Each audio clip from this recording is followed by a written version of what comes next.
welcome to the Kurre and Klapow show. We're a little early. Good morning there, Dr. Josh Good Klapow. morning. How are you? Today, monster day today. Today is National Birth Control Pills Day. Timely. It really is. Timely. We're going to get into a guy dating expert. A guy dating expert, finally. You didn't notice all dating experts are women?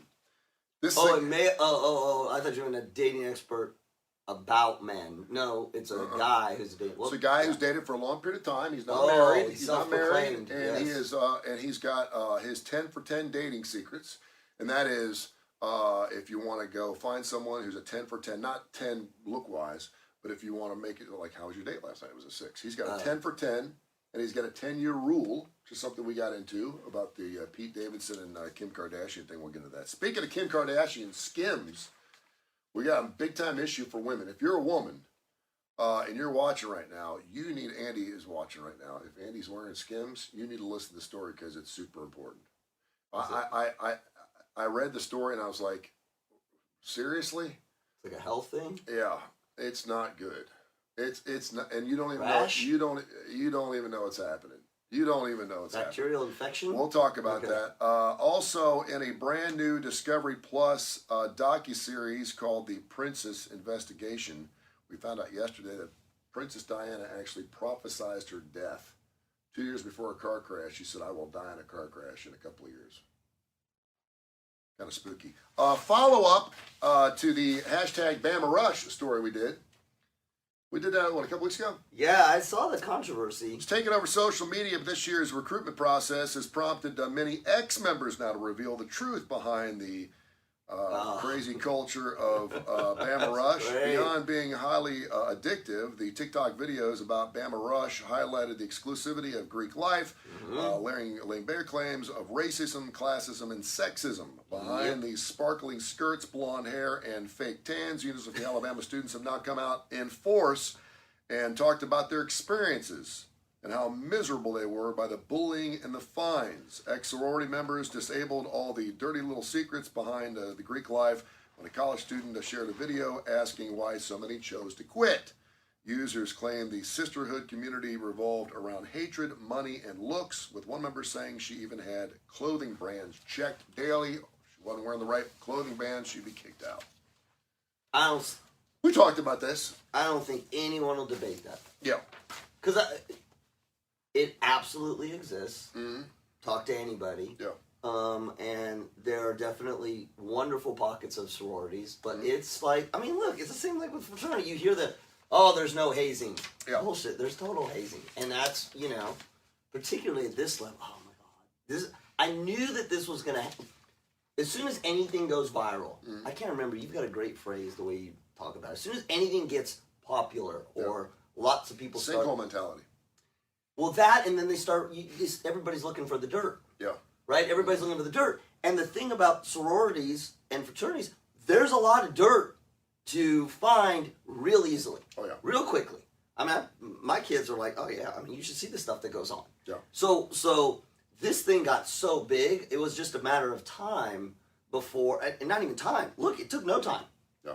The fines are unbelievable. Some girls were talking about, like, one girl's dad died the day before and she missed the recruiting process and they charged her $800 for it. She's like, my dad just passed away. Another girl said that because she didn't look exactly like every other girl in the sorority, she wasn't allowed to be in. So she changed her hair color and they still don't let her in. You're going to see lawsuits. You're going to see sanctions. Yeah. You're going to see... Actually, you're not going to see lawsuits. You're going to see sanctions. They're also making every sorority at the University of Alabama do diversity training. Because roughly 87% of all women who go to the University of Alabama are white, which is down...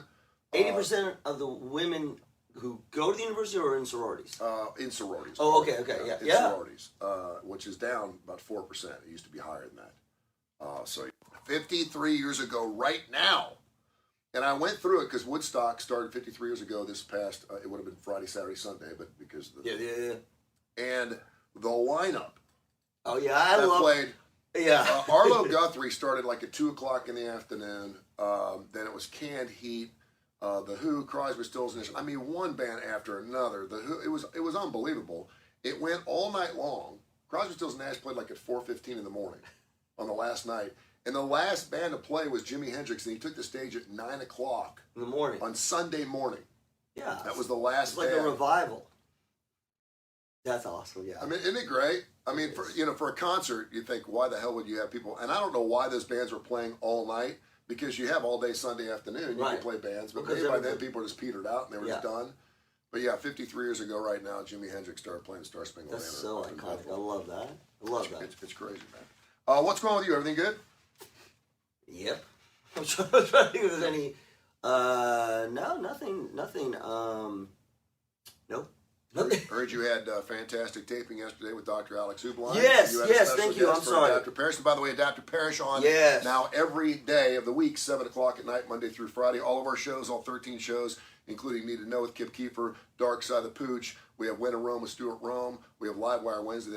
On Wednesdays. We have the Blues Almighty Show. We have Damon Johnson Show. All these Kurre and Klapow. Every show we have runs 5 days a week, so you can check it out 7 o'clock live every night right here on TKR. We had an amazing show yesterday. It was banking, and everyone was like, boring. Mm-hmm. Oh my God! We had a guest from London who you will hear. His name is I love his name. It's Bijou Babu.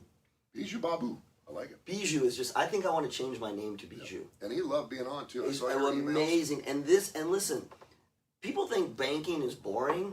I learned more about like security issues and it's called fintech, financial technology companies. And this is the Venmos and the Bill.com and the amount of both security, risk, and kind of opportunity for the consumer in it is just, it's mind-blowing. Yeah. And that's what I love about the show, and particularly this show. It was like all this shit that you have no idea, but absolutely affects you directly. Mm-hmm. And that's what, like not indirectly, there's different technology. This is like, okay, when you use Venmo, here is what's actually happening. Yeah. And Bijou was great because he runs a company out of Italy.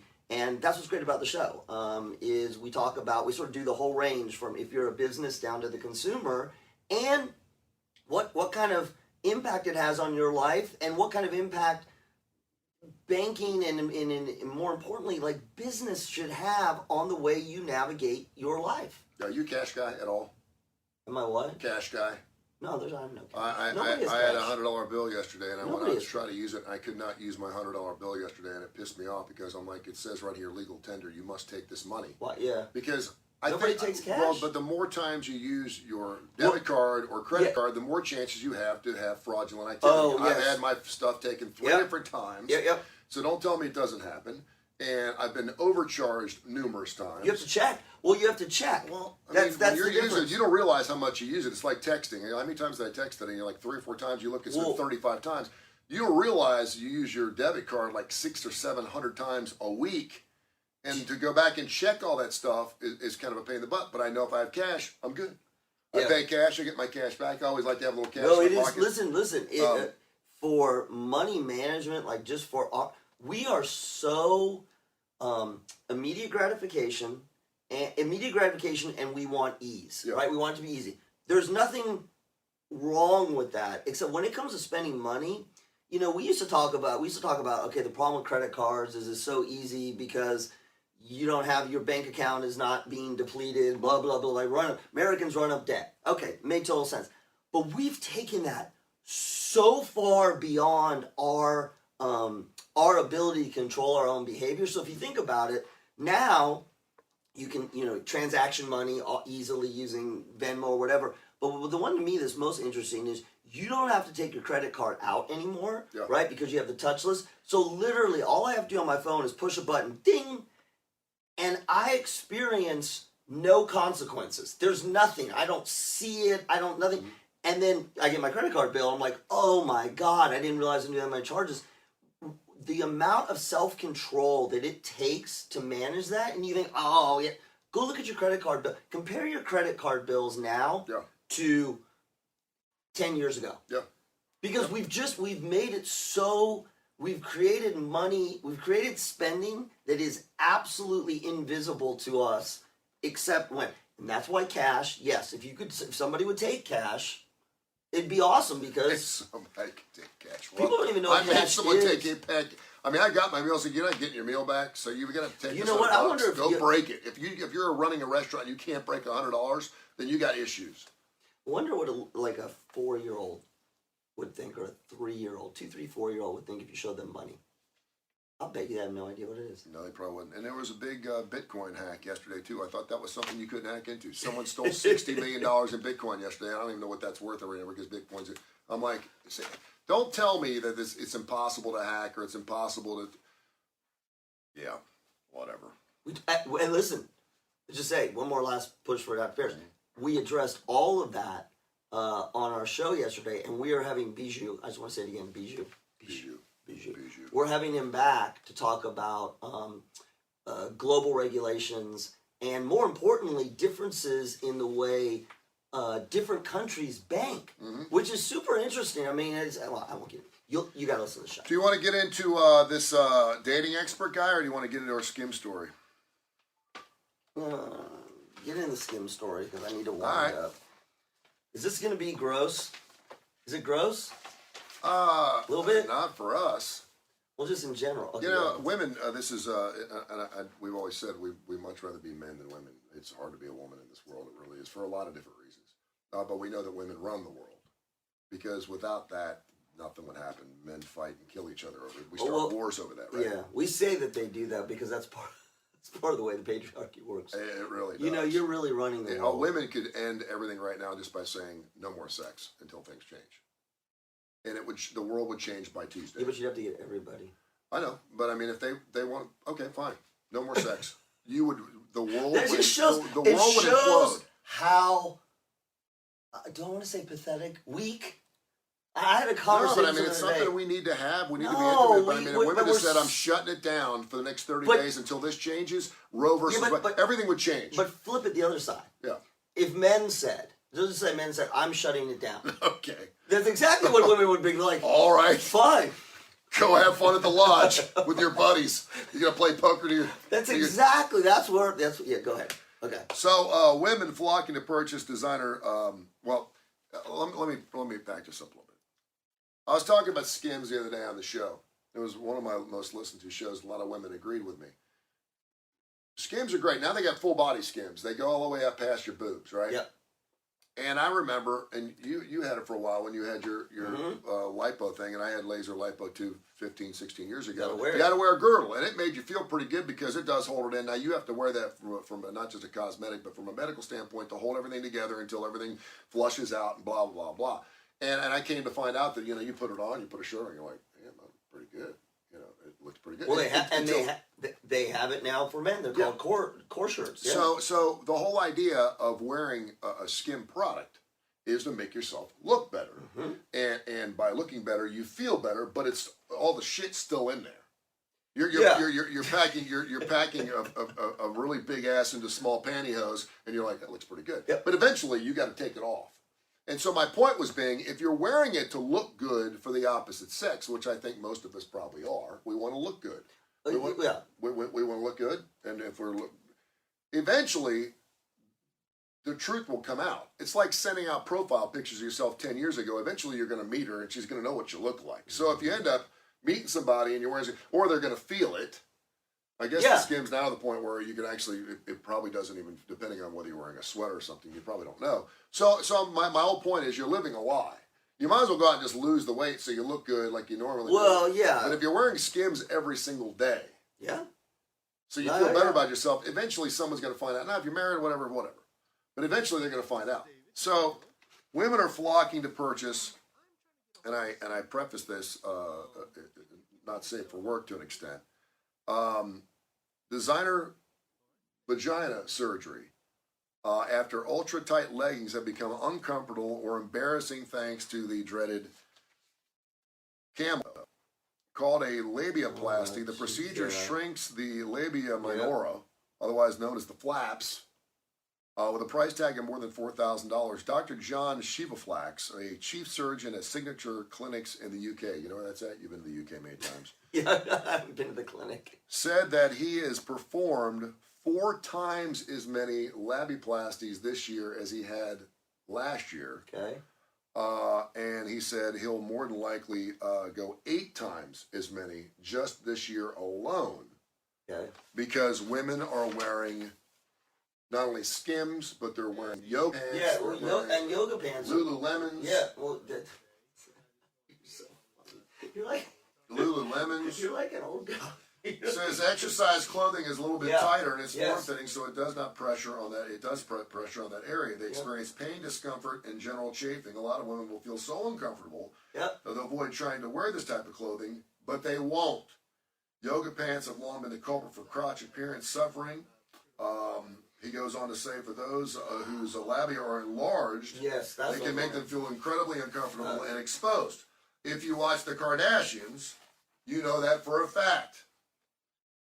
It's all really underlinked choosing a pair of leggings which causes discomfort and which in turn draws attention to that area of the body and a need for surgery.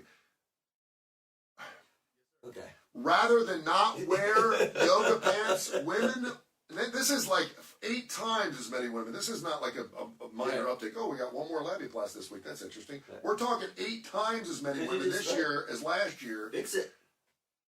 They're getting surgery on that area of the body because they want to continue to wear their leggings.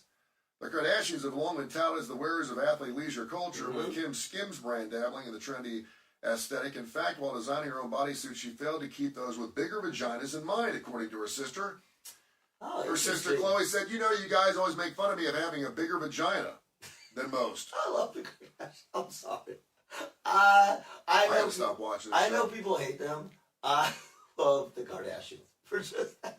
Telling her sister she needs to make a more comforting fabric around that area. She goes, what is it supposed to cover? It's incredibly uncomfortable. There's nothing. And That it would be doesn't... like, yeah. Think about, yeah. So listen, I'm not getting into the story because it's sexual or titillating or exciting or Kardashian. I look at like 16 different sites every morning, and I'll mark things as interesting. That's interesting. So what's your take? And then when I get to the end, I'll go, Yep. okay, I don't have any stories, and I'll go back and look at some other things. I'll go, this is, and this story, I just cannot believe that's that the women difference. are willing to have But that's surgery the down difference. there. Listen, I know you say that, but this is the cultural issue. It really is. So I was just thinking about it as you're talking. I always do this. When you talk about women things and uncomfortable, I'm like, okay, that'd be like us wearing a jog strap. No, I'm like, no, that'd be like us wearing compression shorts. Yeah. Okay? So that'd be like us wearing compression shorts in the gym or wherever, athleisure, and they were super tight. Yeah. We'd have some chafing, maybe. Softball shorts. Yeah. That's the only comparison I got. Well, yeah. Well, for me, it'd be compression shorts, and you know, depending on they'd be uncomfortable, and maybe there'd be a little chafing and rubbing. We need Dr. Brian Christine, right? Yeah. So what would we do? We just stop wearing them, or we wear bigger ones, or we wear what? But that's the difference because we don't get judged. We don't get judged. Yeah. This is the difference, and women will say, or men will say that women do it for women, and you can say that, but it's all being driven by what is desirable. Right? And so the logical thing would be, don't wear pants. You don't, if that's chafing, you don't have to wear pants that are like that. You don't have to wear pants that are tight. But yes, you do. Because that's the standard. I can't believe it. I mean, I can't believe it, but and this is not like a rich woman's type of thing. I'm wearing these pants. I'm not going to stop wearing these pants, so I must have surgery. I can't imagine how that discussion goes with her husband or her boyfriend. I'm going to go in for a $4,000 thing because I'm going to keep wearing my yoga pants because they're uncomfortable. Yes. But that's well, it doesn't. It's not surprising because women have worn high heel shoes that bang up their feet for years. We appreciate that. But it's not that we appreciate it. Well, we made it. We made it happen. Yeah. You will not find somebody. You will not get promoted. You will not have a good position in a job. Yeah. You will not if you don't cram your feet in there. This is a classic example of fashion being driven in large part by It's unbelievable. Ladies, don't do it. Don't do it for us. Get comfortable. I mean, if you're having surgery down there, and of now, course now women are saying that they're having surgery and there's no longer feeling down there if they don't do it right. I mean, I'm not messing with the boobs or with it. I'm not messing with that area of my body, dude. But you can understand. Listen, you can understand the same way with a breast reduction. What are you ladies doing? What's wrong with but you? But it's not because it's us. No, it ain't. Well, then it needs to be them. No, but it is. Stop. But Don't go have surgery on your hootie because you can't that, wear the right but you pants. believe that. You believe that. Except there are a gazillion men who would say, "Well, she can't wear. She doesn't look good in yoga pants, or she does. Why don't you put those yoga pants on?" That's one thing that women do have, though, man. Because I'm in a lot of meetings, and yoga pants now are like you can wear them to dinners if they look good. Yeah, but that's guys can't do that. It's like it's like guys' sweatpants. We put sweatpants on. That's the easy way. You slide them up, you're out the door. I mean, you don't have to put a belt on or nothing. I can see where they're incredibly comfortable, but I mean, and maybe it has something to do with the whole COVID thing because I know a lot of women probably laid around their athleisure, their Lululemons. I thought, what are you ladies doing? What are you doing? What? But they're looking at you and they're going, "Well, then stop making it a thing." I'm not making it. You're not, I don't but make we do. schemes. We do. No, I don't. Would you? I totally disagree with you. Okay. We're not making the thing. The women are making the thing because it's comfortable for them. Women will tell you right now they love those because they're easy to put on. They can go to the store, they can go to church, they can do whatever. It's not us. We didn't create this shit. Kim Kardashian did. She's the one that started Skims. Women love it because Kim Kardashian, and they're like, if you can get that big ass in a pair of her Skims, then I certainly can get my big ass in a pair of Skims, or Lululemons or whatever. So I'm going to do that. We didn't create this crap. The women did. This is a woman-created fashion. Right, and so the surgery. I'll take the high heels. We'll take the high heels part. That's our fault. And makeup to an extent. Guys grade makeup. Oh yeah, yep. We did. We did that. But I mean, I'm about to crave for Skims. This is on you, ladies. You guys are crazy. The Skims or the surgery. Did you see what I'm saying? Either one. I mean, that's what I'm saying. It's the cart before the horse. So what you're saying is if it's uncomfortable because your vaginal area is getting chafed, what you're saying is don't have surgery. Dude, I wear a pair of underwear one time, man, and if something doesn't feel right, they're going in the trash if I don't feel right. That's because you're a guy. I have to have free flow. You're a guy. I know. Get to. You don't have to. You don't got to wear panties.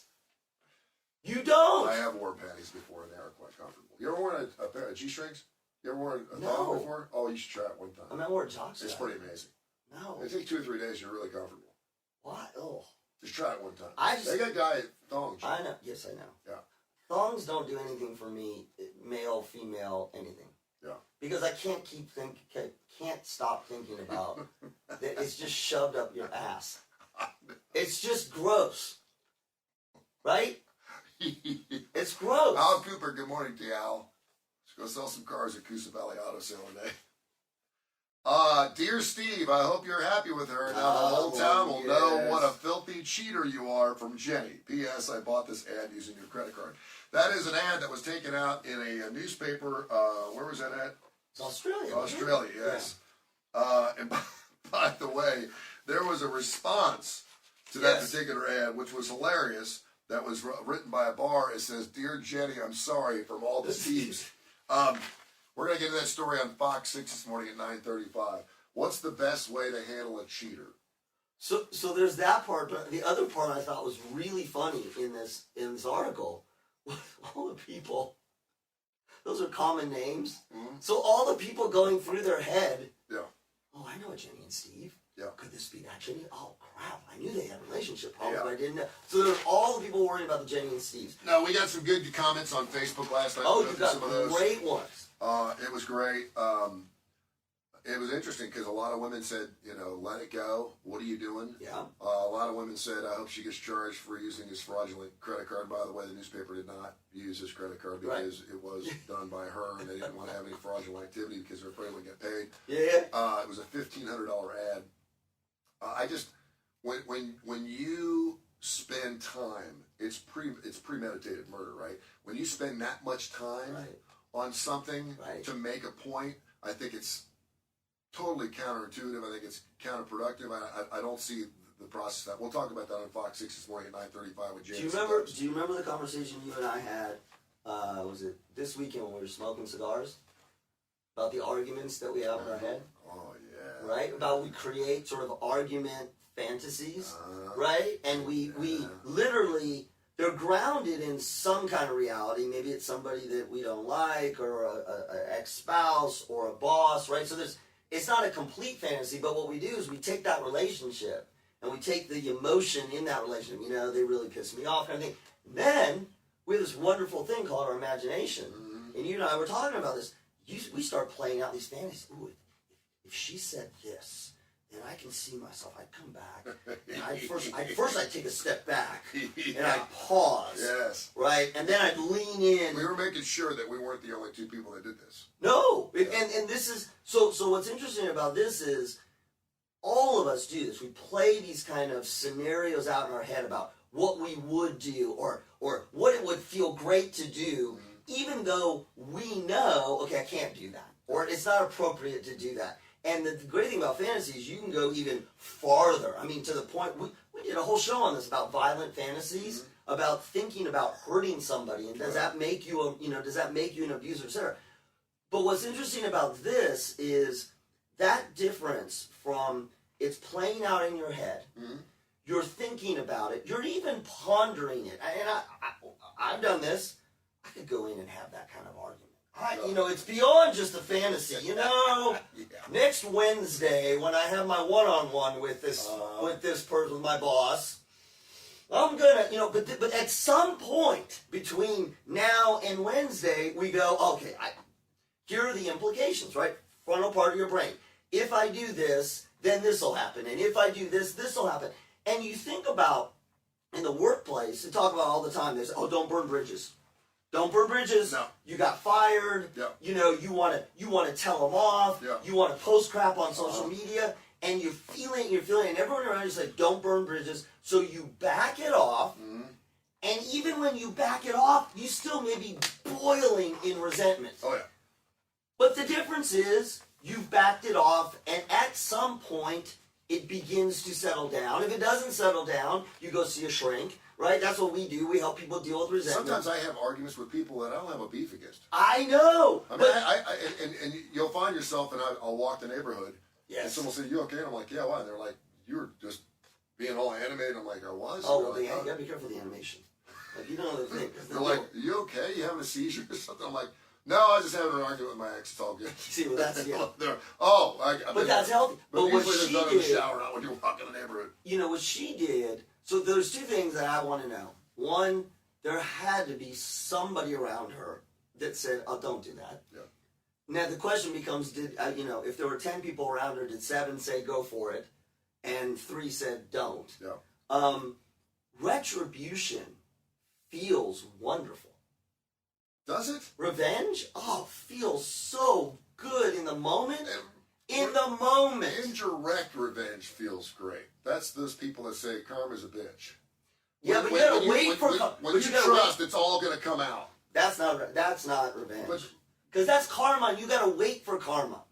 So we're not designed. Most of us are not designed. I know, but when you create that revenge, depending on how much you're hurting that person or what you're doing to that person, whether you're throwing their clothes out the window, yes. you're burning their car, or you're taking a full-page ad, well, yes, it feels good. But I can't help but think, and I've never done this, but I can't help but think the empty feeling I had afterwards, because it doesn't change anything. That's okay. You're still sitting there going, okay, I got screwed. The thing that, two things that are interesting. I was surprised by how many women on Facebook were saying, did she have it coming? I was, and these are from women, and Lori, who's a good friend of mine, I worked with her for years. She's a great radio host and does a wonderful job. She's like, I wonder if it was her character, her personality that made him go cheat on her. And I was like, wow, because you don't normally hear that from women. We don't know the whole story. That part of it, maybe she wasn't giving it. Maybe they had sex. But there's two. I thought that's a different story. It's related, but that's a different story. I thought that was really interesting. Yes. The other thing is normally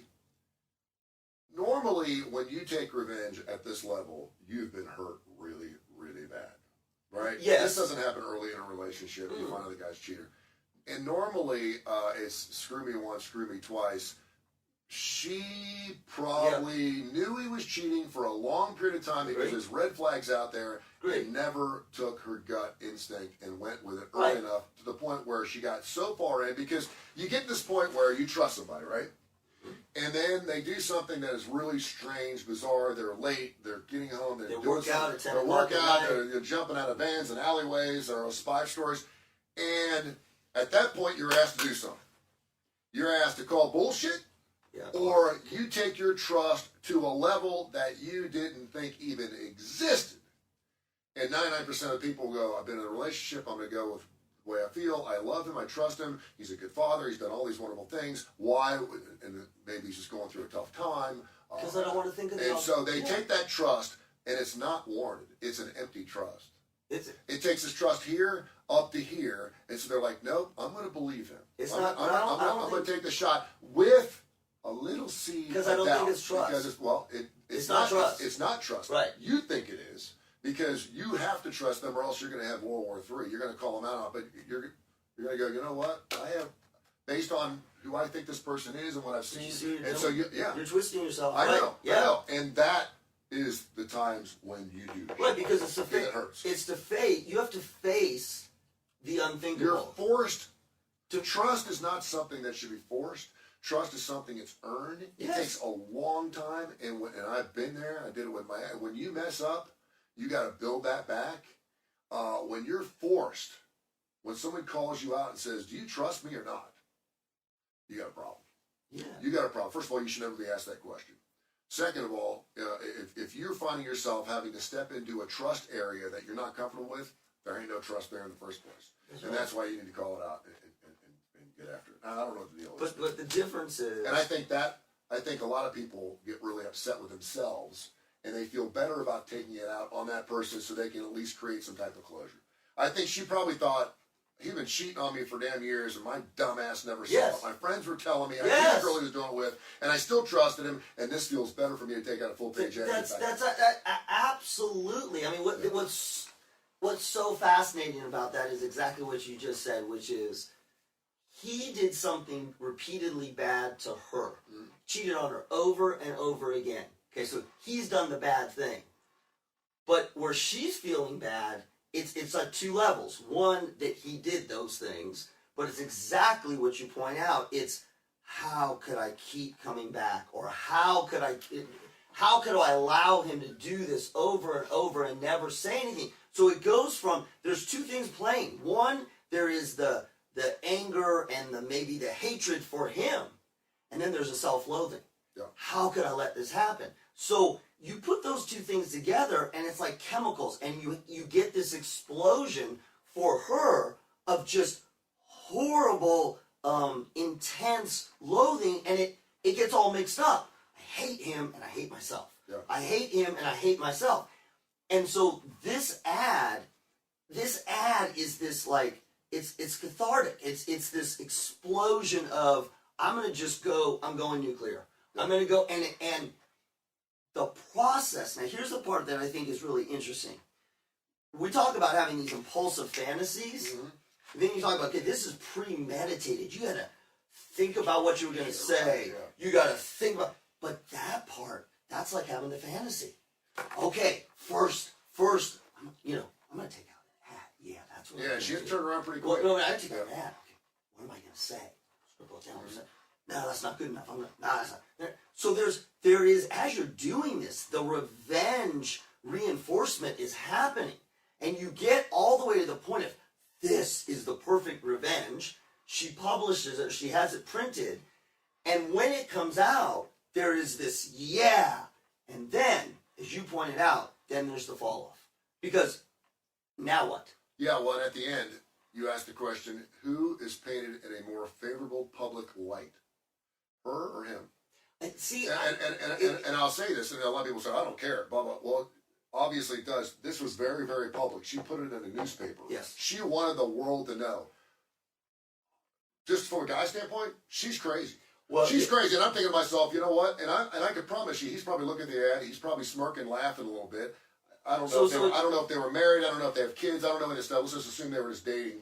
The girl he was screwing with, she probably knew about the other girl, so she doesn't care because they were doing it when they got caught.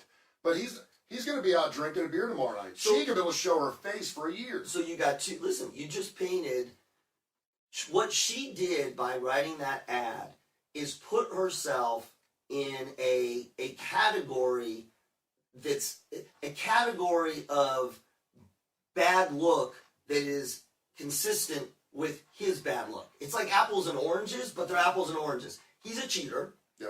He's a cheater. He doesn't look no matter what she did, he doesn't look good. Yeah. He cheated. Now he's a cheater and she's nuts. So now you got two. Now you got two. What you just did by putting that ad out was, instead of sort of taking the high road and looking like a healthy, scorned, pissed off person, now you look like you're batshit crazy. Yeah, and what also paints her in a light that's not good to our women's responses. The first thing I'm thinking of is, what she do wrong? What do you mean? What should you do wrong to get him to cheat? No, that's terrible. We had Josh, but you don't do that. But I mean, we don't know the situation. We don't know if she was a pain in the ass. Yeah, we don't know if she cut him off. We don't know what kind of girl she is. But so maybe she contribute. But don't. From a guy's standpoint, that's what we think. We think, well, I wonder what, because if she was beautiful, all loving, and just all 10 for 10. Oh, but come on, stop. We've done this a million times with celebrities. Yeah.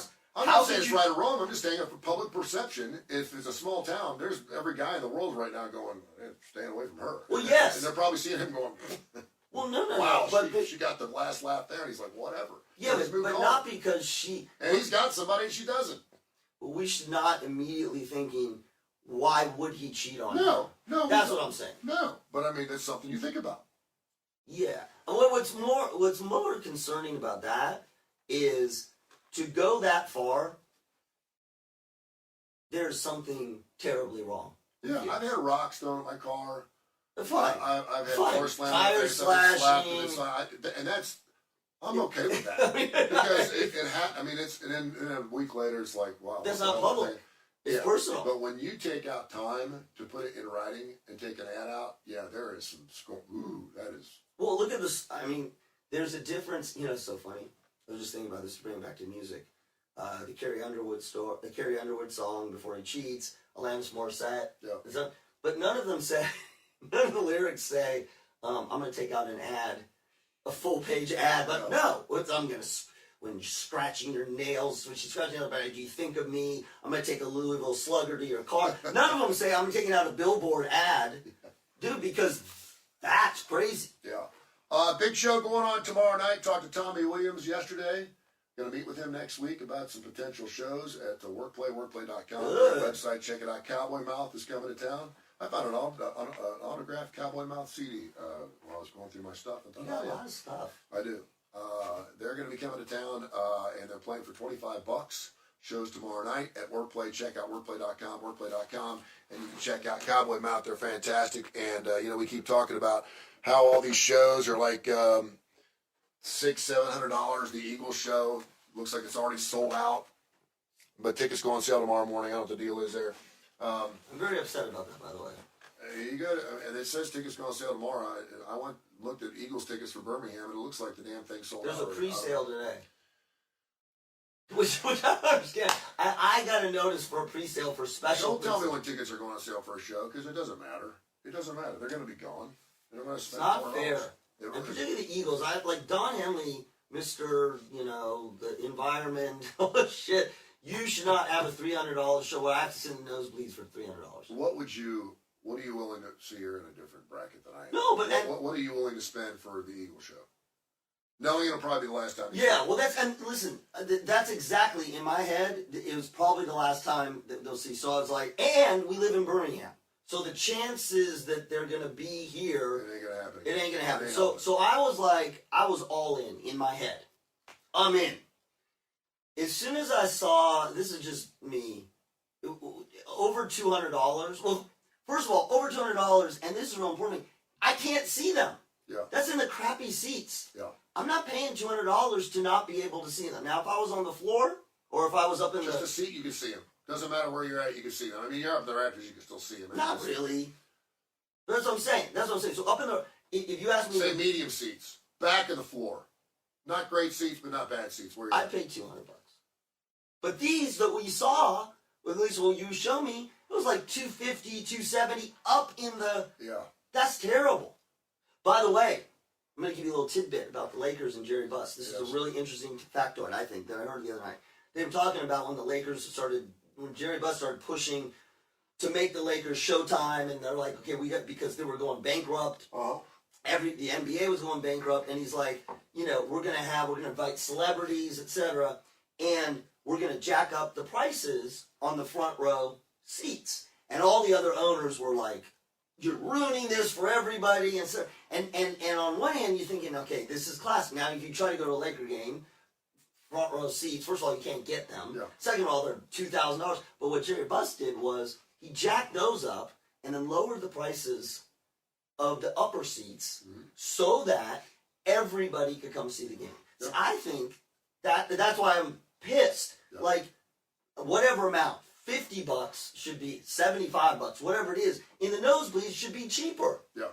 It is getting to the point where it's ridiculous. And you can help me understand this. Who's that on? Is that on the Eagles? Is that on the promoters? Who is that? I don't want to say it's on the band. I know the Bruce Springsteen thing came out, and tickets were $5,000, $6,000, $7,000, and Ticketmaster came out and said, 88% of our ticket prices are anywhere between $59 and $99, whatever. But obviously, if you want great seats, you're going to pay. Most of the bands don't even want to be involved in that aspect. They're like, you take care of it, and I know it comes back to the bands because people want to see them. But ultimately, it's a supply and demand situation. Right. If you can sell tickets for $500 a piece and it sells out, then you sell tickets. If I could sell radio ads for $500 for 30 seconds and get it, then I'd do it. It's not worth it. Well, then you need to have public service. There needs to be a section of seats that are lower cost. For example, one of my new clients, Coosa Valley Auto, they're paying $20 a pop. I talk about them, and people are like, $20? I'm like, yeah, $20 a pop. Is it worth more than that? Probably, but I want to get them on the air. They're fantastic, and I believe their product. Brad, Al, David, Shane, Dakota, Jeremiah, all the guys and girls do a wonderful job up there. It's a customer co-op. The cars that they get on the lot, they call them Easter eggs. They get there in the morning, there's like 6 or 7 new cars in the lot. When they get their Easter eggs, they go through the whole process, make sure everything's good to go, and they're usually in the lot 2 to 3 days, and they're gone. So if you go to CoosaValleyAutoSale.com, CoosaValleyAutoSale.com, and see some pictures of some vehicles, even some videos, maybe you don't see pictures, it's probably because their car is already gone, and they have to constantly update their website throughout the day. That's how quick these cars go. That's how many people want to buy cars from Coosa Valley Auto Sale. I've done a crap ton of car commercials. I know how it works. And I felt incredibly comfortably, sat down with me. Al did, talked to me about how the whole process is, what they pay for the car, what I'm going to pay for the car. The other thing is I think is super cool is if you buy a car from them, because there are things that happen, if the car you buy isn't having an issue, bring it back, they'll fix it for free.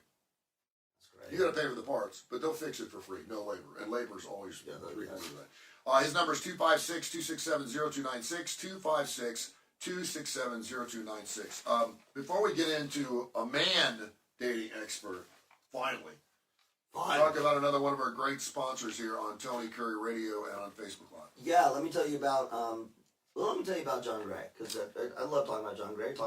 Literally yesterday, had a conference call with John Gray. John Gray is a financial service advisor, but he does everything. He does taxes, he does wealth management, debt management, savings, college savings, and he does it for people all over the country. He works with Driscoll Gray. Go to driscollgray.com. But here's the best thing about John Gray and his financial services advice. He's always taking into account not just the markets, but the markets and what your life is. Yep. So we have conversations, Jules and I have conversations with John Gray, not every week, sometimes I do, but but as things are changing, we got one kid out of college, we got another kid in college. The markets are so volatile right now that most of us have no idea what to do, and so most of us just put our money into some sort of retirement thing, and we don't think about it. Well, you should think about it, and that's what John Gray does. John is there to answer those questions. Go to his webpage, driscollgray.com, get his market insights. Call him today. You want to work with someone you can trust, and John Gray. I saw something this morning where Warren Buffett is taking all of his money and moving it into really conservative type of stuff because there's going to be a big bust coming up. I don't know if that's true or not. That's so interesting. John Gray said that 2 days ago. There's going to be He's like, we're moving money. Blow up. There's just too many things changing at one time. It's going to blow up and people are going to freak out. All right, Jake Maddock, who is Australia's self-described, a lot of Australian news today. Self-described tough love relationship coach has revealed his top tips. I'm sorry. He believes he's cracked the code when it comes to landing and building a 10 out of 10 relationship. Okay. After struggling for years to get it right. First of all, he says that single women should be dating men at least 10 years older than them. Now, let me preface this right here. I am on board with everything in this article. Everything in this article. And I'll tell you You know what's happening right now? Can I say it was in my head? I'm having the conflict fantasy. So let me explain to you why he said what he said. Okay, I'm gonna listen. Go ahead. First of all, men don't mature at the same speed or the same level as women do. Hell, I'm 56 and I don't consider myself mature yet. That's why you see Charles Barkley almost at the age of 60 finally having this, I'm a role model. And 30 years ago, he's like, ain't a damn role model. You're a role model now. And he's finally coming to grips that I'm 60 years old and he's realizing what is important in his life, right? That's right. Because when you're 30 and 40 making millions of dollars, you don't really give a rat's ass. Okay. An older man is likely to be less commitment phobic and more decisive about where he wants to take the relationship. Very true. He will also have a more mature viewpoint when it comes to solving problems and relationship issues. He pointed out that dating an older man will help him step into his masculine energy and be a leader in the relationship, which only enhances his attractiveness. Stop. A lot of guys are a little older. Did you just say that be the leader in the relationship? Or be the leader in the relationship. A lot of guys who are 40s and 50s, maybe even 30s, have been beaten up, have gone through divorce, have lost a lot of things in their life, and they're insecure. And so by being the older man, the more stable individual, maybe he's got a better job and taking care of someone younger. This is so pathetic. He will have made his mistakes and is likely to repeat them. He won't play silly games. He chooses you for better reasons, will appreciate you more. Sure. George Clooney did it. He was 52, she was 27. Jerry Seinfeld did it. Alec Baldwin's done it. Harrison Ford did it.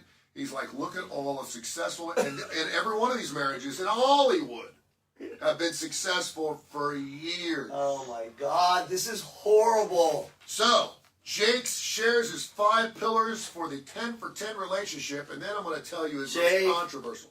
Jake's brilliant, man. Jake, I speak for every man here, and every guy listening to this right now is like, he's right. Of course. Raise attraction. It's easy to fall into lazy habits when you feel comfortable with your other half. Don't. Yes, you have to be loved for who you are, but keep the best parts of who you are at the forefront, the parts they fell in love with. That's true. Of course. Good. Number 2, masculine and feminine energy were not all the same. Respect each other's differences. Men and women don't think or act alike. Understand and appreciate differences and use them to build a relationship that's that's richer rather than using them to tear a relationship down. 100% agree with that. Courtship. Remember the thrill of dating? Don't stop that thrill. A relationship will wither its lapses into monotonous routine. Boredom makes people look excitement, or boring people look for excitement.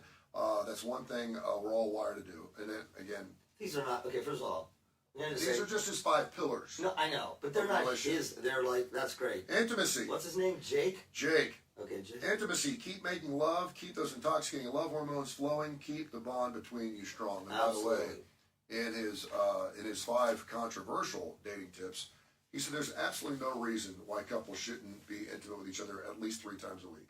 He said, I don't care what the situation is, argue whatever. I don't care how long you've been dating somebody, how old you are. There's no reason, and intimacy doesn't always have to be penetration or sex. There you go. But 3 times a week is inexcusable. If you can't find 3 times a week, I don't care what your situation. Communication. This one's tricky. Men and women often communicate differently. Allow honesty to come without being defensive. Conversely, be kind, not cruel. Mostly talk. Don't bottle things up, especially hurt, slights, and anger. You can be vulnerable. Talk can be forgiving. And conversation can make understanding and togetherness grow. You good with those? Yeah. All right. Where's the controversy? Those are the controversial ones? No, those are his 5 pillars. I told you. Oh, this Listen, is still okay. Those are 5 pillars. The basis of a great relationship. Listen to my ass. Yeah, he's copying stuff. You're getting all excited about men being 10 years older because it's true. It is bothering you. No, it's not true. But go ahead. Keep going. Straight from the Jake Matic reels. I love you. These 5 are spot on. Okay. And there's not a man or a woman watching right now that won't agree with these. Okay. If you really want to be honest with yourself. Now, you can sit there and go, that's bullshit. He's insecure, da-da-da. No, these are true. This goes along with men always drive. Men change the oil in the car. Women don't want men to be indecisive, We want to figure things out, and that's what guys do. But men don't want women. We go out and kill our food, bring it back to you, and you love us for it. You love it. Number one, women should move in with their man, or couples should get a new place together. A man should never move into his female partner's place. But say it again. Women should move in with the man. Women can move in with the man, or they can go get their own place, but men should never move into the woman's place. Why? Why should he? Why? Why should he? Why should she move into his? Because the man. See, this is where this is bullshit. This is classic. This is a guy who's been scorned so many times, who has no insight I have at moved all. in with two women and it blew up in my face. But they should move in Because with you. men don't. See, now I get so. Listen, if you say you should get a place together, i.e., a new neutral territory, I'm okay with that. I'm okay with that. But this whole, but again, this is If you're classic. just trying to save money. Now the only time you want to move in is if you got a roommate or you got. But problems. why? But The women thing should is, what's his reason? He has no reason. Number two, couples have no excuses not to be in it 3 times a week. I mentioned that. Fine. Relationships aren't about equality. They're about love and happiness, which is why you shouldn't demand things to be 50-50. No. Right. Totally agree with that. Yeah, well, because, hang on, because if you, on the whole, it ends up being 50-50, if you will. Yeah. For this area, I bear 70% of the load. I'm better at this than you are. This is how it works in a relationship. You acknowledge, you know what, you're much better at doing this than I am. So that, yes, it doesn't have to be 50-50 for everything, but you better be really careful that on the whole, it feels like there's a partnership. That's my only thing. Absolutely. And we talked about this a lot. If you ever go through a divorce, and you got to go before a judge, there's going to be like, well, I do this, and this, and all of a sudden you feel like, damn, what the hell do I do? Sometimes, and the woman usually takes care of the budget sometimes, or she takes care of the kids while he's working, and it does appear that she's a much bigger part of their life. But the man's part is the emotional attachment, the engagement with the kids, being there for all their games, doing all those different things, and it's hard to do this. And that's where a great marriage works. If you sit down and say, okay, who's going to do the laundry? Who's supposed to do the dishes? Who's supposed to clean the house? Who's supposed to take the kids to PTA? Who's supposed to do da-da-da-da-da-da? And normally we don't have those discussions. It just happens. Well, I want to do this. Okay, great. That's fine. And that's all good as long as you're both doing things equally. That's why guys go, oh, you start cleaning the house, you're going to get laid more. Maybe. But it doesn't mean guys shouldn't go out. I always cut the grass. My wife never cuts the grass. That's okay, fine. great. That's your thing. Yeah. But it doesn't mean that you can't step over a little bit and say, I want to be part of this. I would love to do the dishes for you. I would love to do the laundry for you. I'm one sorry, night. that Can puts I help me you clean the house? And yeah, guys are like, wow, it works really good. No shit. It's because you're crossing over and you're helping a little bit. Do the right thing, guys. Well, Dumbasses. 52% is okay. Exactly. You're going to right? be okay. What gets a little tricky is when she decides to go out and get a job, or she wants to start her second career, or do something, and all of a sudden, okay, well, who's going to do this? Well, who do you think's going to do that? See, and Well, wait a minute, you always take the kids to that, and if you're not going to be in town because you're working, who's going to do that? Don't be dumbass. That's where you have to sit down and say, okay, so how are we going to? And usually it's just role playing. It's Well, stuff we you are just gotta not. do. We are trained and acculturated to not be accommodating. Yeah, we have Women are taught early on, so much so. I had a conversation yesterday with a client, and this is real. It was really telling. We were talking about she was going to have a big meeting. Her boss is male. Yeah. And she was asking for something. She's a senior position. She was asking for something that she wanted for employees. Her opening statement was she was apologize. She's going to open to have the conversation with. She was going to apologize for a long email that she had sent. Not a scathing email, but just it was too long and should have been. And I'm like, why do you apologize? That's not what this meeting is about. Yeah.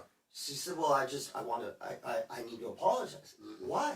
And her comment was, she said, my whole life I've been taught that the entryway in is to apologize for anything that you may have done. Oh, wow. But that's not extreme. I mean, Yeah. and as a man, I'm like, no. But yes, women are, but that's why guys, when there's a switch, I want to go to work, right? Oh, well, who's going to take care of things? You are. Yeah. Well, I can't. Why? Yeah. Because we are taught to not. And you need to have that difficult discussion before it changes, because we don't adapt very well. And what ends up happening is, well, she's certainly going to take care of everything she needs to take care of and work too. Because that's the way it's always been. But that's I've never done that. She knows my work schedule. She knows my But that's patriarchy, because you know why? Because our moms did that. And so things don't get done. Right. And so you're walking around the house going, damn, look at this nasty place. I'm used to a clean house. And she's looking at you going, yeah, well, I'm not working 4 hours a week. So what are we going to do? And it turns into World War III. And it's like, you need to have this discussion. But look how bad it makes us look. Like, just think about it. If you truly support her, then you do that. Then you pick. Go ahead. All right, keep going. Men must plan, pay for, and execute the entire date. And women should never ask a man out first. I'm going to back off that last part, because I have been asked out a couple times, and I really like it. I did too. That's why we have Sadie Hawkins dances. And we love Sadie Hawkins dances. Remember Sadie Hawkins dances? Yeah. We used to love those, because insecure guys, the girls had to ask the guys to dance, and we really like that. Mm-hmm. Because we don't have to figure out whether you like us or not. We already know. And man, that's the worst part of the whole relationship, is the rejection, right? We hate asking a girl out. This whole, you had to ask me out 6 times before I finally went out. We've been married for 50 years. Bullshit. Right. Whatever. Guys ain't asking a girl out, or if they do, they're creeps. You know, they're gonna do something nasty to you. Guys don't ask girls out 6 times before they finally get, he finally loved me, he finally won me over. And then you're on asking out 6. She killed your ass. Right. Yeah. But I do like the idea. I do think most women like a man that takes initiative. And if you ask a woman out, and then she goes, great, I'll pick you up Friday night, 8 o'clock, and he pulls up the house, and she gets in the car, what are we doing tonight? I don't know, what do you feel like doing? No, Women hate that shit. But that's don't do that. I don't like, listen. Have a plan, at least the first couple of dates. Have a plan, say, we're going to go out and have dinner. You don't have to order for her, hold her chair, pay for the dinner, something like that. Yeah. That's a human thing. Like, the reason I'm saying that is, I work with folks of all sexuality, all gender preferences. Mm-hmm. That's a human thing. Yep. It's not a man-woman thing. So think about it. If you show up, if you are a gay, straight, woman, man, whatever, and you show up, you say, I'm going to take you out. Doesn't matter what you are. And you show up and you go, what do you want to do? Yeah. That's just poor planning. Mm-hmm. It's not a gender thing. I mean, like, that's a human thing. If you are going to initiate the evening, then you need to initiate the entire evening, or at the very least say, before you pick them up, I was going to pick you up around 8.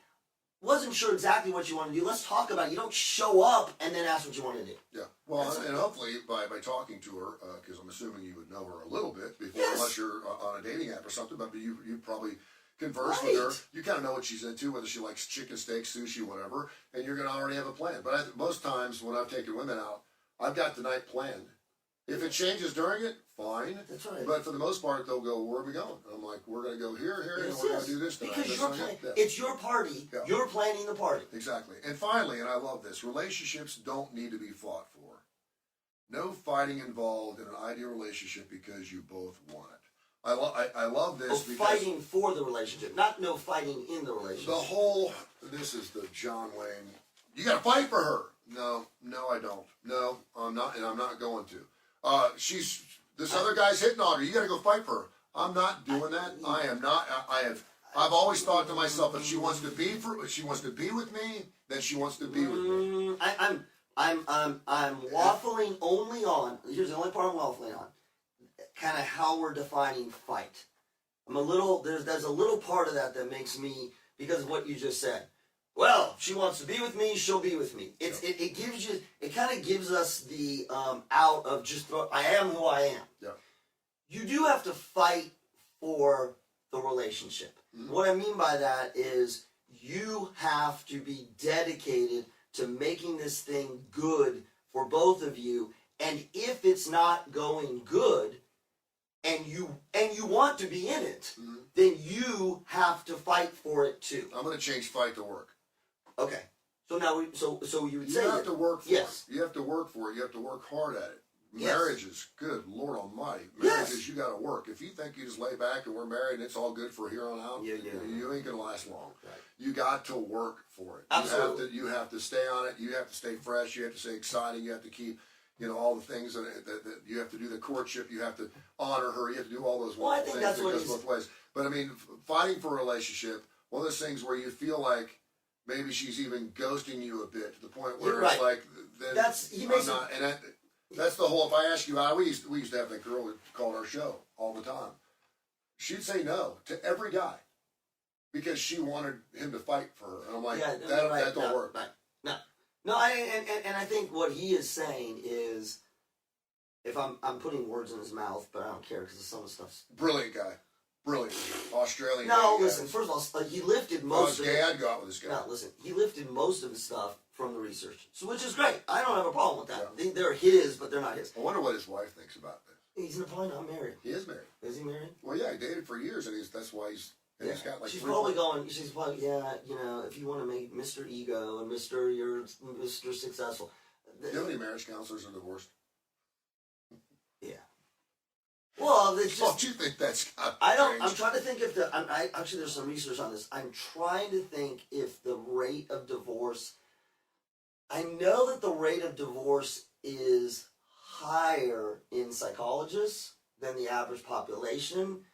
The problem with that is like the rate of lawyers divorce is higher than everybody's. Yeah. So that. But the fighting. So the fighting. By the time you're fighting for the relationship, it's done. Yeah.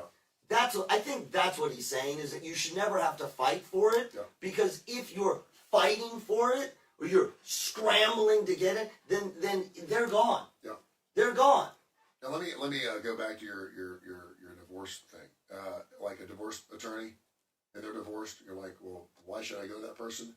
Or if you're going to a marriage counselor who's been divorced 3 times, much like you've already said, you're a psychologist. You're super smart. You know how to fix things, but you're human. Of course. And you always said, I got the same issues everyone else has. Absolutely. I just have a name for it. So just because they're not good at using their own advice in their situation because it takes 2 doesn't mean they're not really good at what they do. And sometimes it's good to have that outside. You don't need to perform brain surgery to be a brain surgeon. Yes, you do.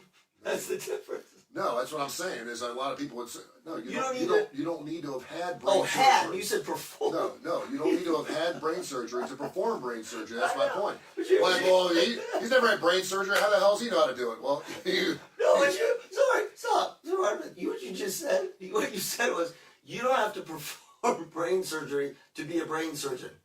Oh, yeah. I don't know about you, but like, that's what I said. No, I want to make sure my brain surgeon. Yeah. Hi. Have you ever performed brain surgery? No, but I watch YouTube videos. There was a first. Yeah. So he didn't perform brain surgery? At some point. But they were supervised by an attending. Do you remember your first patient? Yeah. I told you this. I scared them off. I told you this. I scared them off. I was so, you know me. My first patient, I get to see a patient. I've read all the literature. I am so ready to see this patient. Here we go. And they come into the clinic.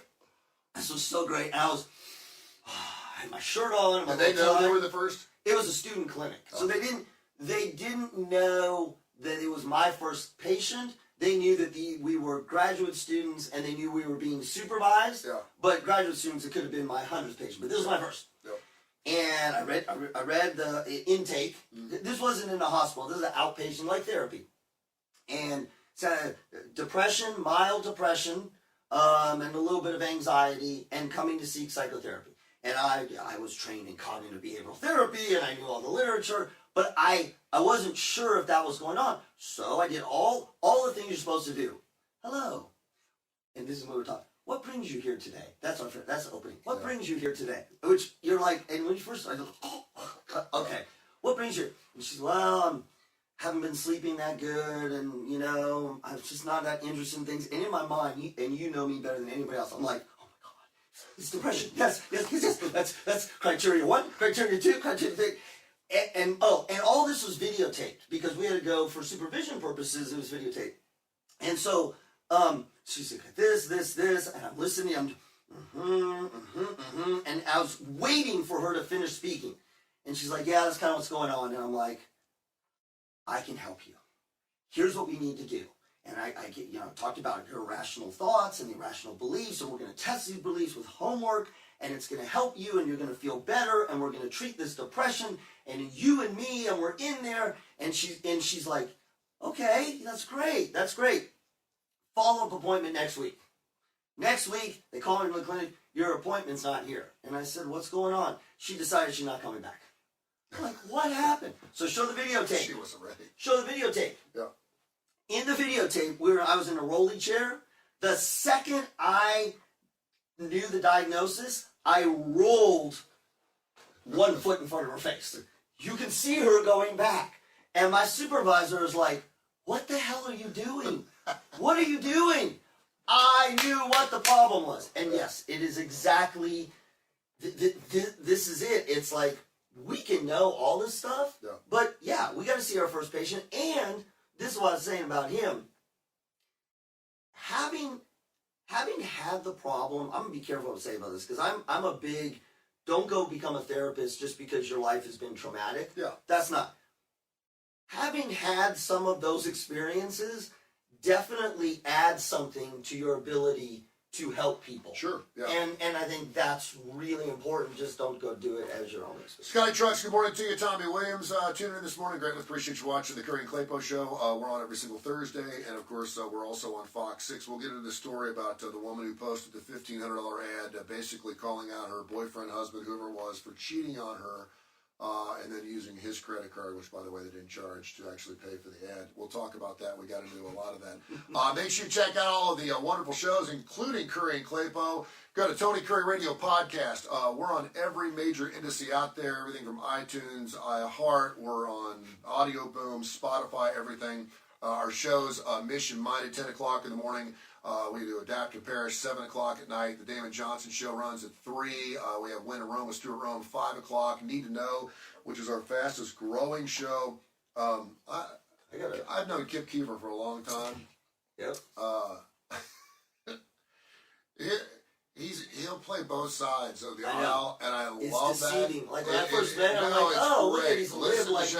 It's one of the few shows that I'm not part of it, so I record it and I listen to the whole thing, and I get a smile on my face because he pushes buttons. Yes. He reminds me of a younger me, but he's older than I am. Anyway, it's a great show called Need to Know with Kip Keefer. That runs every single day. That runs at 6 o'clock. Then, of course, we have the Damon Johnson Show. We have Blues Almighty with Austin Hanks, and also our Live Wire Wednesday show. Last night, Live Wire Wednesday, 8 o'clock, we had like 40-something thousand people in Australia. That's probably what we're doing, all these Australian stories. We did every song that had to do with body parts from AC/DC. That's quite a lot. Kick to the Teeth, Big Balls, Rain Shake. It was a great show. Any of our shows that got music on them, you go to Spotify. We're one of the only platforms in the country who do Spotify podcasts with music in them. Win and Rome, Blues Almighty, Damon Johnson. We have a couple more we're going to be starting here in the next couple weeks. And it's a super cool platform, so check that out. Go to Spotify, search Tony Kurre Radio or Tony Kurre Radio Podcast. You can hear them all. And, of course, on the TKR app, hear us live every single day. TKR app, download the Tony Kurre Radio app. It's TKR.